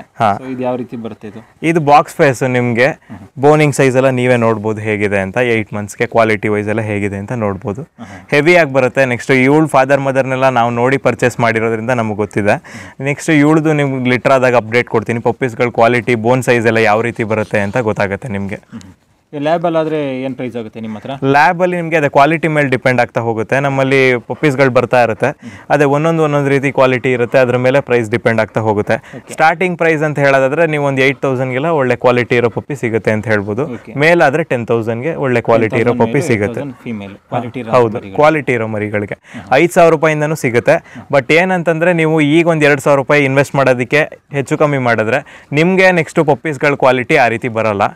ನೀವು ತಗೋಬೇಕಾದ್ರೆ ಒಂದು 2,000 ಜಾಸ್ತಿ ಕೊಟ್ಟು ತೊಗೊಂಡ್ರು ನಿಮಗೆ ಅದು ಹೆಲ್ತ್ ವೈಸ್ ಆಗಿರ್ಬೋದು, ಕ್ವಾಲಿಟಿ ವೈಸು ನೀವು ಎಕ್ಸ್ಪೆಕ್ಟ್ ಮಾಡಿದ ರೀತಿ ಬರುತ್ತೆ. ಕೆಲವ್ರು ಏನಂದರೆ ಲ್ಯಾಬ್ರಡಾರ್ 5,000 ರೂಪಾಯಿಗೆ ಸಿಗ್ತಾ ಇದೆ, 4,000 ರೂಪಾಯಿಗೆ ಸಿಗ್ತಾ ಇದೆ ಅಂತ ತಗೊಳ್ಳೋರು ಇದ್ದಾರೆ. ನಮಗೂ ಕೇಳ್ತಾರೆ ನೀವೇ ಕಷ್ಟೆಲ್ಲ ಹೇಳ್ತೀರಾ ಅಂತ. ಅದಕ್ಕೆ ತಕ್ಕಂಗೆ ಕ್ವಾಲಿಟಿ ಬರುತ್ತೆ. ನಾವು ಹೇಳೋದು ದೊಡ್ಡದಾದ್ಮೇಲೆ ನಮಗೆ ವಾಪಸ್ ಮಾಡ್ಬೋದು. ನೀವು ಈ ರೀತಿ ಕೊಟ್ಟಿದ್ದು ಚೆನ್ನಾಗಿ ಬಂದಿದೆ ಅಂತ ನೀವು ಫೋನ್ ಮಾಡಿ ಹೇಳ್ತೀರಾ, ಆ ರೀತಿ ಕ್ವಾಲಿಟಿ ನಮ್ಮಲ್ಲಿ ಸಿಗುತ್ತೆ. ಏನಂದರೆ ತಗೋಬೇಕಾದ್ರೆ ಹೆಲ್ತ್ ವೈಸ್ ಆಗಿರ್ಬೋದು ಪ್ರತಿಯೊಂದು ನೋಡಿ ತಗೊಳ್ಳಿ. ಒಂದು 2,000 ಹೆಚ್ಚು ಕಮ್ಮಿ ಆದರೂ ಪರವಾಗಿಲ್ಲ, ಒಳ್ಳೆ ಕ್ವಾಲಿಟಿ ಇರೋ ಡಾಗ್ ತಗೊಳ್ಳಿ ಅಂತ ಸಜೆಸ್ಟ್ ಮಾಡ್ತೀನಿ. ಈಗ ನೋಡ್ತಾ ಇರ್ಬೋದು, ಈ 2 ಫೀಮೇಲ್ಗಳು ನಮ್ಮ ಲಾಯಲ್ ಪೆಟ್ಸಿನ ಟಾಯ್ ಬ್ರೀಡ್ ಅಂತ ಹೇಳ್ಬೋದು. ನಿಮಗೆ ಈಗ ನನ್ನ ಕೈಲಿರೋದು ಶಿಡ್ಜು. ಇವಳು ಕಂಪ್ಲೀಟ್ ಹೇರ್ ಟ್ರಿಮ್ಮಿಂಗ್ ಆಗಿದೆ. ಇವಳು ಸಹ ವಿತ್ ಪೇಪರ್ ಫೀಮೇಲೆ. ಇವಳು ಫಾದರ್ ಹಾಗೂ ಮದರ್ ಎಲ್ಲ ಚಾಂಪಿಯನ್ ಇಂಪೋರ್ಟ್ ಆಗಿರುವಂತಹ ಡಾಗ್ಗಳೇ. ಇವಳು ಬಂದು ಬೀಗಲ್ಲು. ನಿಮ್ಗಾಗಲೇ ಪಪ್ಪೀಸ್ಗಳನ್ನ ಫಸ್ಟಲ್ಲಿ ತೋರಿಸಿದ್ದೀವಲ್ಲ, ಆ ಪಪ್ಪೀಸ್ಗಳ ಮದರ್ ಇವಳೆ. ನನ್ನ ಯೂಟ್ಯೂಬ್ ಚಾನಲಲ್ಲಿ ನೋಡಿದ್ರೆ ಇದ್ರ ಬಗ್ಗೆ ನಿಮಗೆ ಒಂದು ಸೀರೀಸ್ ಥರನೇ ವೀಡಿಯೋಗಳು ಬರ್ತಾ ಇದೆ. ಇವಳೆ ಪ್ರೆಸೆಂಟ್ ಪಪ್ಪೀಸ್ಗಳ ಮದರ್ ಅಂತ ಹೇಳ್ಬೋದು. ನಮ್ಮ ಲಾಯಲ್ ಪೆಟ್ಸಲ್ಲಿ 2 ಟಾಯ್ ಬ್ರೀಡ್ ಇದೆ, ಒಂದು ಶಿಡ್ಜು ಹಾಗೂ ಬೀಗಲು. ನೆಕ್ಸ್ಟ್ ಇನ್ನೂ 2 ಶಿಡ್ಜುಗಳು ಆ್ಯಡ್ ಆಗೋದ್ರಲ್ಲಿದೆ. ಅದು ಬಂದಮೇಲೆ ನಿಮ್ಗೆ ಕಂಪ್ಲೀಟ್ ಅಪ್ಡೇಟ್ ಕೊಡ್ತೀನಿ ಅದ್ರ ಬಗ್ಗೆ ಅಂತ ಹೇಳ್ಬೋದು. ಫುಡ್ಡಲ್ಲಿ ಏನು ಕೊಡ್ತೀರಾ ಟಾಯ್ ಬ್ರೀಡಿಗೆ? ಟಾಯ್ ಬ್ರೀಡ್ಗೂ ಸೇಮ್ ಅದೇ ರೀತಿ ಫುಡ್ಡು, ಬೆಳಗ್ಗೆ ಹೊತ್ತು ಡ್ರೈ ಫುಡ್ಡು ಮತ್ತು ರಾತ್ರಿ ಹೊತ್ತು ಚಿಕನ್ ರೈಸು. ಬಟ್ ಏನಂದರೆ ಕ್ವಾಂಟಿಟಿಲಿ ವೇರಿ ಮಾಡ್ತೀವಿ, ಅದರದ್ದು ವೆಯ್ಟ್ ಪ್ರಕಾರ ಏನಿದೆ ಅದು ಡಾಗ್ ಫುಡ್ನ ರೆಡ್ಯೂಸ್ ಮಾಡ್ಕೋತೀವಿ. ಅದೇ ರೀತಿ ಮೇಂಟೆನೆನ್ಸು. ಬಟ್ ಇದಕ್ಕೆ ಕ್ಯಾಲ್ಶಿಯಂ ಹಾಗೂ ಮಲ್ಟಿವಿಟಮಿನ್ ಸಪ್ಲಿಮೆಂಟ್ಸ್ ಎಲ್ಲ ತುಂಬ ಕಮ್ಮಿ ಇರುತ್ತೆ. ಮೇಂಟೆನೆನ್ಸ್ ವೈಸು ಸ್ವಲ್ಪ ಈಸಿ ಮೇಂಟೆನೆನ್ಸ್ ಅಂತ ಹೇಳ್ಬೋದು. ಈಗ ನಿಮಗೆ ಗೊತ್ತಿರೋಂಗೆ ಇದ್ರದ್ದು ಮೇಂಟೆನೆನ್ಸ್ ಎಲ್ಲ ತುಂಬ ಕಮ್ಮಿ ಇರುತ್ತೆ. ನೀವು ದೊಡ್ಡ ನಾಯಿ ಒಂದು ಸಾಕೋ ಜಾಗದಲ್ಲಿ ಇದು 4 ನಾಯಿ ಸಾಕ್ಬೋದು ಅಂತ ಹೇಳ್ಬೋದು. ಮತ್ತು ಸ್ಪೇಸ್ ಎಲ್ಲ ಕಮ್ಮಿ ಹಿಡಿಯುತ್ತೆ. ನೀವು ಮನೆ ಒಳಗಡೆನೆ ಸಾಕ್ಕೋಬೋದು, ಯಾವುದೇ ರೀತಿ ಕೇಜಸ್ ಬೇಕಾಗೋದಿಲ್ಲ. ಈ ರೀತಿ ಆರಾಮಾಗಿ ನೀವು ಸಾಕ್ಬೋದು ಅಂತ ಹೇಳ್ಬೋದು. ಇನ್ನು ಇವಕ್ಕೆಲ್ಲ ಏಜ್ ಎಷ್ಟಾಗಿದೆ? ಈಗ ಇವಳು ಸೆಮಿ ಅಡಲ್ಟೆ. ಈಗ ಇವಳಿಗೂ 8 ರಿಂದ 9 ಮಂತ್ಸ್ ಹತ್ರ ನಡೀತಾ ಇದೆ. ಇವಳಿಗೆ ಬಂದು ಈಗ 2.75 ಅಂದರೆ 2.25 ವರ್ಷ ಇವಳಿಗೆ ಈಗ ಏಜು. ಈಗ ಶಿಡ್ಜು ಎಲ್ಲ ಪ್ರೈಸ್ ಎಷ್ಟಾಗುತ್ತೆ ನಿಮ್ಮ ಹತ್ರ? ಶಿಡ್ಜು ಪ್ರೈಸು ನಮ್ಮ ಹತ್ರ ಸ್ಟಾರ್ಟಿಂಗ್ 10,000 ಸ್ಟಾರ್ಟ್ ಆಗುತ್ತೆ. ಅದರಲ್ಲೇ ಕ್ವಾಲಿಟಿ ಮೇಲೆ ರೇಟ್ ಡಿಪೆಂಡ್ ಆಗ್ತಾ ಹೋಗುತ್ತೆ. ವಿತ್ ಪೇಪರ್ ಪಪ್ಪೀಸ್ಗಳು ಬೇರೆ ರೇಟಲ್ಲಿ ಸಿಗುತ್ತೆ. ಇವಳು ಎಷ್ಟನೇ ಸಲ ಮರಿ ಹಾಕಿರೋದು? ಈಗ ಇವಳೀಗ 2ನೇ ಸತಿ, 2.25 ವರ್ಷ. ಮೊದಲನೇ ಸತಿ ಮರಿ ಹಾಕಿದ್ವಿ, ಅದು ನಮ್ಮ ಲಾಯಲ್ ಪೆಟ್ಸಲ್ಲೇ ನಿಮಗೆ ಪಪ್ಪೀಸ್ಗಳದ್ದು ಅಪ್ಡೇಟ್ ಕೊಟ್ಟಿದ್ದೆ. ಅದಲ್ಲದೆ ಈಗ 2ನೇ ಸತಿ ಹಾಕಿದ್ದಾಳೆ. ಈಗ ಸಹ ನೀವು ನೋಡ್ತಾ ಇರ್ಬೋದು, ಇದು 2ನೇ ಲೀಟರ್ ಅವಳದು. ಇವು ಏನಂದರೆ ಇವುಗಳು ಮಕ್ಕಳ ಥರ, ನೀವು ಹೆಂಗೆ ಸಾಕ್ತೀರಿ ಅದ್ರ ಮೇಲೆ ಡಿಪೆಂಡ್ ಆಗುತ್ತೆ. ಈಗ ಎಷ್ಟು ಫ್ರೆಂಡ್ಲಿ ಇದೆ ನೋಡ್ತಾ ಇರ್ಬೋದು ಈ ಒಂದು ಬ್ರೀಡ್ಗಳು. ಇದೆಲ್ಲ ಚಿಕ್ಕ ಮನೆ ಅಪಾರ್ಟ್ಮೆಂಟ್ಗಳೆಲ್ಲ ಆರಾಮ ಸಾಕು. ನೀವು ಮೇಯ್ನಾಗಿ ಈ ಥರದನ್ನು ತಗೊಳ್ಳೋರೆ ಅಪಾರ್ಟ್ಮೆಂಟು ಅಥವಾ ಸ್ಪೇಸ್ ಕಮ್ಮಿ ಇರೋರೆ ಈ ಥರ ಬ್ರೀಡ್ಗಳನ್ನ ಚೂಸ್ ಮಾಡೋದು. ಅಥವಾ ಕೆಲವ್ರಿಗೆ ಸ್ವಲ್ಪ ದೊಡ್ಡ ಬ್ರೀಡು ವಾಕೆಲ್ಲ ಕರ್ಕೊಂಡೋದಾಗ ಎಳೆಯುತ್ತೆ, ಆ ಥರ ಹಿಂಸೆಗಳಿರುತ್ತೆ. ಈ ಥರ ಬ್ರೀಡ್ ತೊಗೊಂಡ್ರೆ ನಿಮಗೆ ಮನೇಲೇ ವಾಕ್ ಆಗುತ್ತೆ, ಆಚೆ ಕಡೆ ಕರ್ಕೋಗೋ ಅವಶ್ಯಕತೆನೇ ಇರೋಲ್ಲ. ಇಲ್ಲ ಆಚೆ ಕಡೆ ವಾಕ್ ಮಾಡಿಸ್ತೀವಿ ಅಂತಂದ್ರೂ ಮಕ್ಕಳ ಕೈ ಕೊಟ್ಟರು ಅಥವಾ ವಯಸ್ಸಾದವ್ರ ಕೈ ಕೊಟ್ಟರು ನೀವು ಆರಾಮಾಗಿ ವಾಕ್ ಮಾಡಿಸ್ಬೋದು, ಯಾವುದೇ ರೀತಿ ಸಮಸ್ಯೆ ಇರೋದಿಲ್ಲ. ಅದಲ್ಲದೆ ನಿಮಗೆ ಅಪಾರ್ಟ್ಮೆಂಟು ಆ ರೀತಿ ಹೇಳಿದಾಗೆ ಸ್ಪೇಸ್ ಕಮ್ಮಿ ಇರೋ ಕಡೆ ತುಂಬ ಚೆನ್ನಾಗಿ ಸಾಕೋಬೋದು ಈ ಒಂದು ಬ್ರೀಡು. ಮೇಂಟೆನೆನ್ಸ್ ವೈಸು ಕಮ್ಮಿ ಇರುತ್ತೆ. ಸಾಕಷ್ಟು ಜನ ಈಗ ಶಿಡ್ಜುಗಂತೂ ಸಿಕ್ಕಾಬಟ್ಟೆ ಡಿಮ್ಯಾಂಡ್ ಇದೆ, ನಿಮಗೆ ಗೊತ್ತಿರೋ ಹಂಗೆ. ಫಾಸ್ಟ್ ಮೂವಿಂಗ್ ಬ್ರೀಡು ಶಿಡ್ಜು ಹಾಗೂ ಬೀಗಲ್ ಅಂತ ಹೇಳ್ಬೋದು. ಇನ್ನು ನಾಯಿ ಸಾಕಂಥವ್ರಿಗೆ ಏನು ಹೇಳಕ್ಕೆ ಇಷ್ಟಪಡ್ತೀರಾ ನೀವು? ನನ್ನ ಕಡೆಯಿಂದ ನಾಯಿ ಸಾಕೋರ್ಗೆ ಹೇಳೋದೇನಂತಂದರೆ, ನೀವು ಇಂಡಿಯನ್ ಬ್ರೀಡ್ ತಗೊಳ್ಳಿ ಅಥವಾ ನೀವು ಬೀದಿ ನಾಯಿನೇ ಸಾಕಿ, ಯಾವುದನ್ನೇ ಸಾಕಿದ್ರು ಅದಕ್ಕೆ ಟೈಮ್ ಕೊಡೋಕ್ಕಾಗ್ತಿದ್ರೆ ಮಾತ್ರ ತಗೊಳ್ಳಿ ಅಂತ ಹೇಳ್ತೀನಿ. ಯಾಕೆಂದರೆ ತಗೊಂಡು ನಿಮ್ಮ ವರ್ಕಲ್ಲಿ ನೀವು ಬ್ಯುಸಿಯಾಗಿ ಅದನ್ನು ಒಂಟಿ ಮಾಡ್ತೀನಿ ಅಂತಂದರೆ ತಗೊಳ್ಳದೇ ಇರೋದೇ ಬೆಸ್ಟು. ಮತ್ತು ಮೇಯ್ನಾಗಿ ನಾನು ಈ ವಿಡಿಯೋ ಮುಖಾಂತರ ಎಲ್ರಿಗೂ ಹೇಳೋಕ್ಕೆ ಏನು ಇಷ್ಟಪಡ್ತೀನಿ ಅಂತಂದರೆ, ಮನೇಲಿ ಮಕ್ಕಳು ಹಠ ಮಾಡ್ತಾ ಇದ್ದಾರೆ ಅಂತ ತಗೊಂಡು 4 ದಿನ ಸಾಕಿ ಆಮೇಲೆ ಇನ್ನೊಬ್ರಿಗೆ ಅದನ್ನು ಫ್ರೀಯಾಗಿ ಕೊಡೋದಾಗಿರ್ಬೋದು, ಇಲ್ಲ ಅದಕ್ಕೆ ಟೈಮ್ ಕೊಡೋಕ್ಕಾಗದೆ ಇನ್ನೊಬ್ರಿಗೆ ಸೇಲ್ ಮಾಡೋದಾಗಿರ್ಬೋದು, ಮಾಡೋಕ್ಕೆ ಹೋಗ್ಬಿಡಿ. ಮೇಯ್ನಾಗಿ ಏನಂದರೆ, ಯಾರೋ ಒಬ್ಬರು ಸಾಕಿದ್ದಾರೆ ಅದೇ ಬ್ರೀಡ್ ಸಾಕಬೇಕು ಅನ್ನೋಕ್ಕಿಂತ ನಮ್ಮಲ್ಲಿ ಏನು ಸ್ಪೇಸ್ ಇದೆ ಅದಕ್ಕೆ ಹೆಂಗೆ ಜಾಗ ಸಾಕಾಗುತ್ತೆ ಅದನ್ನ ನೋಡಿಕೊಂಡು ನಿಮ್ಮ ವೆದರ್ಗೆ ಅಥವಾ ನಿಮ್ಮ ಒಂದು ಇಂಟೆನ್ಷನ್ ಏನಿದೆ ಅದ್ರ ಮೇಲೆ ಬ್ರೀಡ್ಗಳನ್ನ ಚೂಸ್ ಮಾಡಿ. ಯಾರ ಹತ್ರನೋ ಒಂದು ದೊಡ್ಡ ನಾಯಿ ಇದೆ ಅಂತ ಅದನ್ನು ತಗೊಳಕ್ಕೆ ಹೋಗಬೇಡಿ. ನಿಮ್ಮ ಮನೇಲಿ ಎಷ್ಟು ಜಾಗ ಇದೆ, ನಾವು ಅದಕ್ಕೆ ಏನು ಟೈಮ್ ಕೊಡ್ಬೋದು, ಇದನ್ನ ನೋಡಿಕೊಂಡು ಬ್ರೀಡ್ನ ಚೂಸ್ ಮಾಡಿ ಅಂತ ಹೇಳ್ತೀನಿ. ಈಗ ನಮ್ಮಲ್ಲೂ 2 ಇಂಡಿಯನ್ ಬ್ರೀಡ್ಗಳಿದೆ, ಅಂದರೆ ನಿಮಗೆ ಬೀದಿ ನಾಯಿಗಳಿದೆ. ಅದು ಅಷ್ಟೇ ನಿಮಗೆ ಅವೇ Z+ ಸೆಕ್ಯೂರಿಟಿ ಅಂತ ಹೇಳ್ಬೋದು. ಯಾಕೆಂದರೆ ಯಾರೇ ಹೊರಗಡೆಯಿಂದ ಬಂದರೂ ಫಸ್ಟ್ ಅಲರ್ಟ್ ಮಾಡೋದೇ ಅವು, ಆಮೇಲೆ ಬ್ರೀಡ್ ನಾಯಿಗಳು. ಆದಷ್ಟು ಬೀದಿ ನಾಯಿಗಳನ್ನ ಅಡಾಪ್ಟ್ ಮಾಡ್ಕೊಳ್ಳಿ ಅಂತ ಹೇಳ್ತೀನಿ. ಅದಲ್ಲದೆ ಬ್ರೀಡಲ್ಲಿ ಕ್ರೇಜ್ ಇರೋರು ತಗೊಂಡು ರೋಡಿಗೆ ಬಿಡೋ ಕೆಲಸ ಮಾಡಬೇಡಿ, ಇಲ್ಲ ವಯಸ್ಸಾದ್ಮೇಲೆ ರೋಡಿಗೆ ಬಿಡೋದು ಈ ರೀತಿ ಕೆಲಸ ಮಾಡೋಕ್ಕೆ ಹೋಗ್ಬೇಡಿ. ಆದಷ್ಟು ನಿಮಗೆ ಸಾಕಾಗತ್ತೆ ಅನ್ನೋ ಥರ ಇದ್ದರೆ ಮಾತ್ರನೇ ಪರ್ಚೇಸ್ ಮಾಡಿ. ತಗೊಂಡ್ಮೇಲೆ ಅದಕ್ಕೆ ಸಾಕಷ್ಟು ಟೈಮ್ ಕೊಡಿ ಅಂತ ರಿಕ್ವೆಸ್ಟ್ ಮಾಡ್ಕೋತೀನಿ. ಇನ್ನೊಬ್ಬರು ಇನ್ನು ಕೊನೆಯದಾಗಿ ಏನಾದರೂ ನಮ್ಮ ವ್ಯೂವರ್ಸ್ಗಳಿಗೆ ಹೇಳಕ್ಕೆ ಇಷ್ಟಪಡ್ತೀರಾ? ಅದೇ ಆಗಲೇ ವಿಡಿಯೋಲೇ ನಿಮಗೆ ಸಾಕಷ್ಟು ಇನ್ಫಾರ್ಮೇಷನ್ ಕೊಟ್ಟಿದ್ವಿ. ಆಗಲೇ ಹೇಳಿದಾಗೆ ನಮ್ಮ ಹತ್ರ ಎಲ್ಲ ರೀತಿಯ ಪಪ್ಪೀಸ್ಗಳು ಸಿಗುತ್ತೆ. ಮೊದಲನೇದು. 2ನೇದು ನಿಮಗೆ ಸ್ಟಡ್ ಸರ್ವಿಸು ಎಲ್ಲ ಬ್ರೀಡು ಸಿಗುತ್ತೆ. ಅದಲ್ಲದೆ ಬೋರ್ಡಿಂಗ್ ಫೆಸಿಲಿಟಿ, ಇದಿಷ್ಟು ನಮ್ಮಲ್ಲಿ ಮೇಜರಾಗಿ ಮಾಡೋದು. ಅದಲ್ಲದೆ ಇಷ್ಟು ಟೈಮ್ ಕೊಟ್ಟು ನಮ್ಮ ಚಾನಲ್ ಬಗ್ಗೆನೂ ಪ್ರಮೋಟ್ ಮಾಡಿಕೊಟ್ಟು ನಮ್ಮ ಬಗ್ಗೆ ಒಂದು ವೀಡಿಯೋ ಮಾಡಿಕೊಡ್ತಾ ಇದ್ದಾರೆ ಸುಜಯ್ ಬ್ರೋ. ಅವ್ರಿಗೂ ತುಂಬ ಥ್ಯಾಂಕ್ಸ್ ಹೇಳಕ್ಕೆ ಬಿಡ್ತೀನಿ. ಯಾಕೆಂದರೆ ನಾವು ಸಾಕಷ್ಟು ದಿನದಿಂದ ಪರಿಚಯ, 4 ವರ್ಷದಿಂದ ನಮ್ಮ ಫ್ರೆಂಡ್ಶಿಪ್ ಹಾಗೆ ನಡೀತಾ ಇದೆ. ಬಟ್ ಒಂದು ವೀಡಿಯೋ ಮುಖಾಂತರ ಇವತ್ತೇ ನಾವು ಯೂಟ್ಯೂಬ್ ಮುಖಾಂತರ ಬರೋಕ್ಕಾಗಿದ್ದು ಅಂತ ಹೇಳ್ಬೋದು. ಅಷ್ಟು ಪೇಷನ್ಸ್ ಇಟ್ಟು ನಮ್ಮಲ್ಲಿ ಬಂದು ಇಷ್ಟು ಟೈಮ್ ಸ್ಪೆಂಡ್ ಮಾಡಿ ನಮ್ಮ ಬಗ್ಗೆ ಒಂದು ಪ್ರಮೋಷನ್ ರೀತಿ ಒಂದು ವೀಡಿಯೋ ಮಾಡಿಕೊಡೋದಲ್ಲದೆ ಇಷ್ಟು ನಮ್ಮ ಜೊತೆ ಟೈಮ್ ಸ್ಪೆಂಡ್ ಮಾಡಿರೋದಕ್ಕೆ ಅವ್ರಿಗೂ ಸಹ ನಾನು ಥ್ಯಾಂಕ್ಸ್ ಹೇಳಕ್ಕೆ ಇಷ್ಟಪಡ್ತೀನಿ. ಓಕೆ ಫ್ರೆಂಡ್ಸ್, ನೋಡಿದ್ರಲ್ಲ loyal pets Mysuru YouTube channel ಏನೇನು ಆಗಿದೆ ಅಂತ. ಇನ್ನೂ ಇದೆ, ಬಟ್ ಟೈಮ್ ಸ್ವಲ್ಪ ಕಡಿಮೆ ಇರೋದ್ರಿಂದ ನಾಯಿಗಳನ್ನ ಕಡಿಮೆ ತೋರಿಸ್ತಾ ಇದ್ದೀವಿ. ಯಾವುದು ಚೆನ್ನಾಗಿದೆ ಅಂಥವನ್ನ ತೋರಿಸ್ತಾ ಇದ್ದೀವಿ. ಒಂದೊಂದು ಸಿಂಗಲ್ ಬ್ರೀಡ್ಗಳನ್ನ ಮಾತ್ರ ತೋರಿಸ್ತಾ ಇದ್ದೀವಿ. ಓಕೆ, ನೋಡ್ಬೋದು ನೀವು. ಓಕೆ, ಎನಿ ಟೈಮ್ ಬೇಕಾದ್ರೆ ಇವ್ರನ್ನ ಕಾಂಟ್ಯಾಕ್ಟ್ ಮಾಡ್ಕೋಬೋದು. ನಿಮ್ಗೆ ಏನಾರು ಪಪ್ಪೀಸ್ ಏನಾರು ಅವಶ್ಯಕತೆ ಇತ್ತು ಅಂತ ಹೇಳಿದ್ರೆ ಬೋರ್ಡಿಂಗ್ ಹಾಗೆ ಸ್ಟಡ್ ಕೂಡ ಇವ್ರ ಹತ್ರ ಸಿಗ್ತಾ ಇದೆ. ಅದಕ್ಕೂ ಕೂಡ ನೀವು ಕಾಂಟ್ಯಾಕ್ಟ್ ಮಾಡ್ಕೋಬೋದು. ಇವ್ರ ನಂಬರು ಟೈಟಲ್ ಹಾಗೆ ಡಿಸ್ಕ್ರಿಪ್ಷನಲ್ಲಿ ಕೊಟ್ಟಿರ್ತೀನಿ, ನೀವು ಕಾಂಟ್ಯಾಕ್ಟ್ ಮಾಡ್ಕೋಬೋದು. ಹಾಗೆ ಇವ್ರದ್ದು ಯೂಟ್ಯೂಬ್ ಚಾನಲ್ ಕೂಡ ಇದೆ, ಲಾಯಲ್ ಪೆಟ್ಸ್ ಮೈಸೂರು ಅಂತ ಹೇಳಿ. ಇವರು ಕೂಡ ಇವ್ರ ಡಾಗ್ ಅಪ್ಡೇಟ್ ಎಲ್ಲ ಕೊಡ್ತಾ ಇರ್ತಾರೆ. ನೀವು ಕೂಡ ಇವರು ವೀಡಿಯೋದಲ್ಲಿ ನೋಡ್ಬೋದು. ಓಕೆ, ಇವ್ರ ಚಾನಲ್ನ ಸಬ್ಸ್ಕ್ರೈಬ್ ಮಾಡ್ಕೊಳ್ಳಿ, ಅದರ ಲಿಂಕ್ ಕೂಡ ನಾನು ಕೊಟ್ಟಿರ್ತೀನಿ. ಹಾಗೆ ಇನ್ಸ್ಟಾಗ್ರಾಮ್ ಅಕೌಂಟ್ ಕೂಡ ಇದೆ ಇವ್ರದ್ದು, ಲಾಯಲ್ ಪೆಟ್ ಮೈಸೂರು ಅಂತೇಳಿ, ಅದನ್ನು ಕೂಡ ಫಾಲೋ ಮಾಡಿ. ಹಾಗೆ ನಮ್ಮ ಇನ್ಸ್ಟಾಗ್ರಾಮ್ ಅಕೌಂಟ್ ಕೂಡ ಇದೆ, ಅದನ್ನು ಕೂಡ ಫಾಲೋ ಮಾಡಿ. ಹಾಗೆ ನಮ್ಮ ಚಾನಲ್ಗೆ ಯಾರು ಸಬ್ಸ್ಕ್ರೈಬ್ ಆಗಿಲ್ಲ ಅಂಥವ್ರು ಈ ಕೂಡಲೇ ಸಬ್ಸ್ಕ್ರೈಬ್ ಆಗಿ ಅಂತ ಹೇಳ್ತಾ ಇವತ್ತಿನ ವೀಡಿಯೋನ ಎಂಡ್ ಮಾಡ್ತಾ ಇದ್ದೀವಿ. ಮುಂದೆ ಕೂಡ ಇದೇ ರೀತಿ ಇಂಟ್ರೆಸ್ಟಿಂಗ್ ಆಗಿರುವಂಥ ವೀಡಿಯೋಗಳಲ್ಲಿ ಸಿಗೋಣ ಅಂತ ಹೇಳ್ತಾ ವಿಡಿಯೋ ಎಂಡ್ ಮಾಡ್ತಾ ಇದ್ದೀನಿ. ಟೇಕ್ ಕೇರ್, ಬಾಯ್ ಬಾಯ್.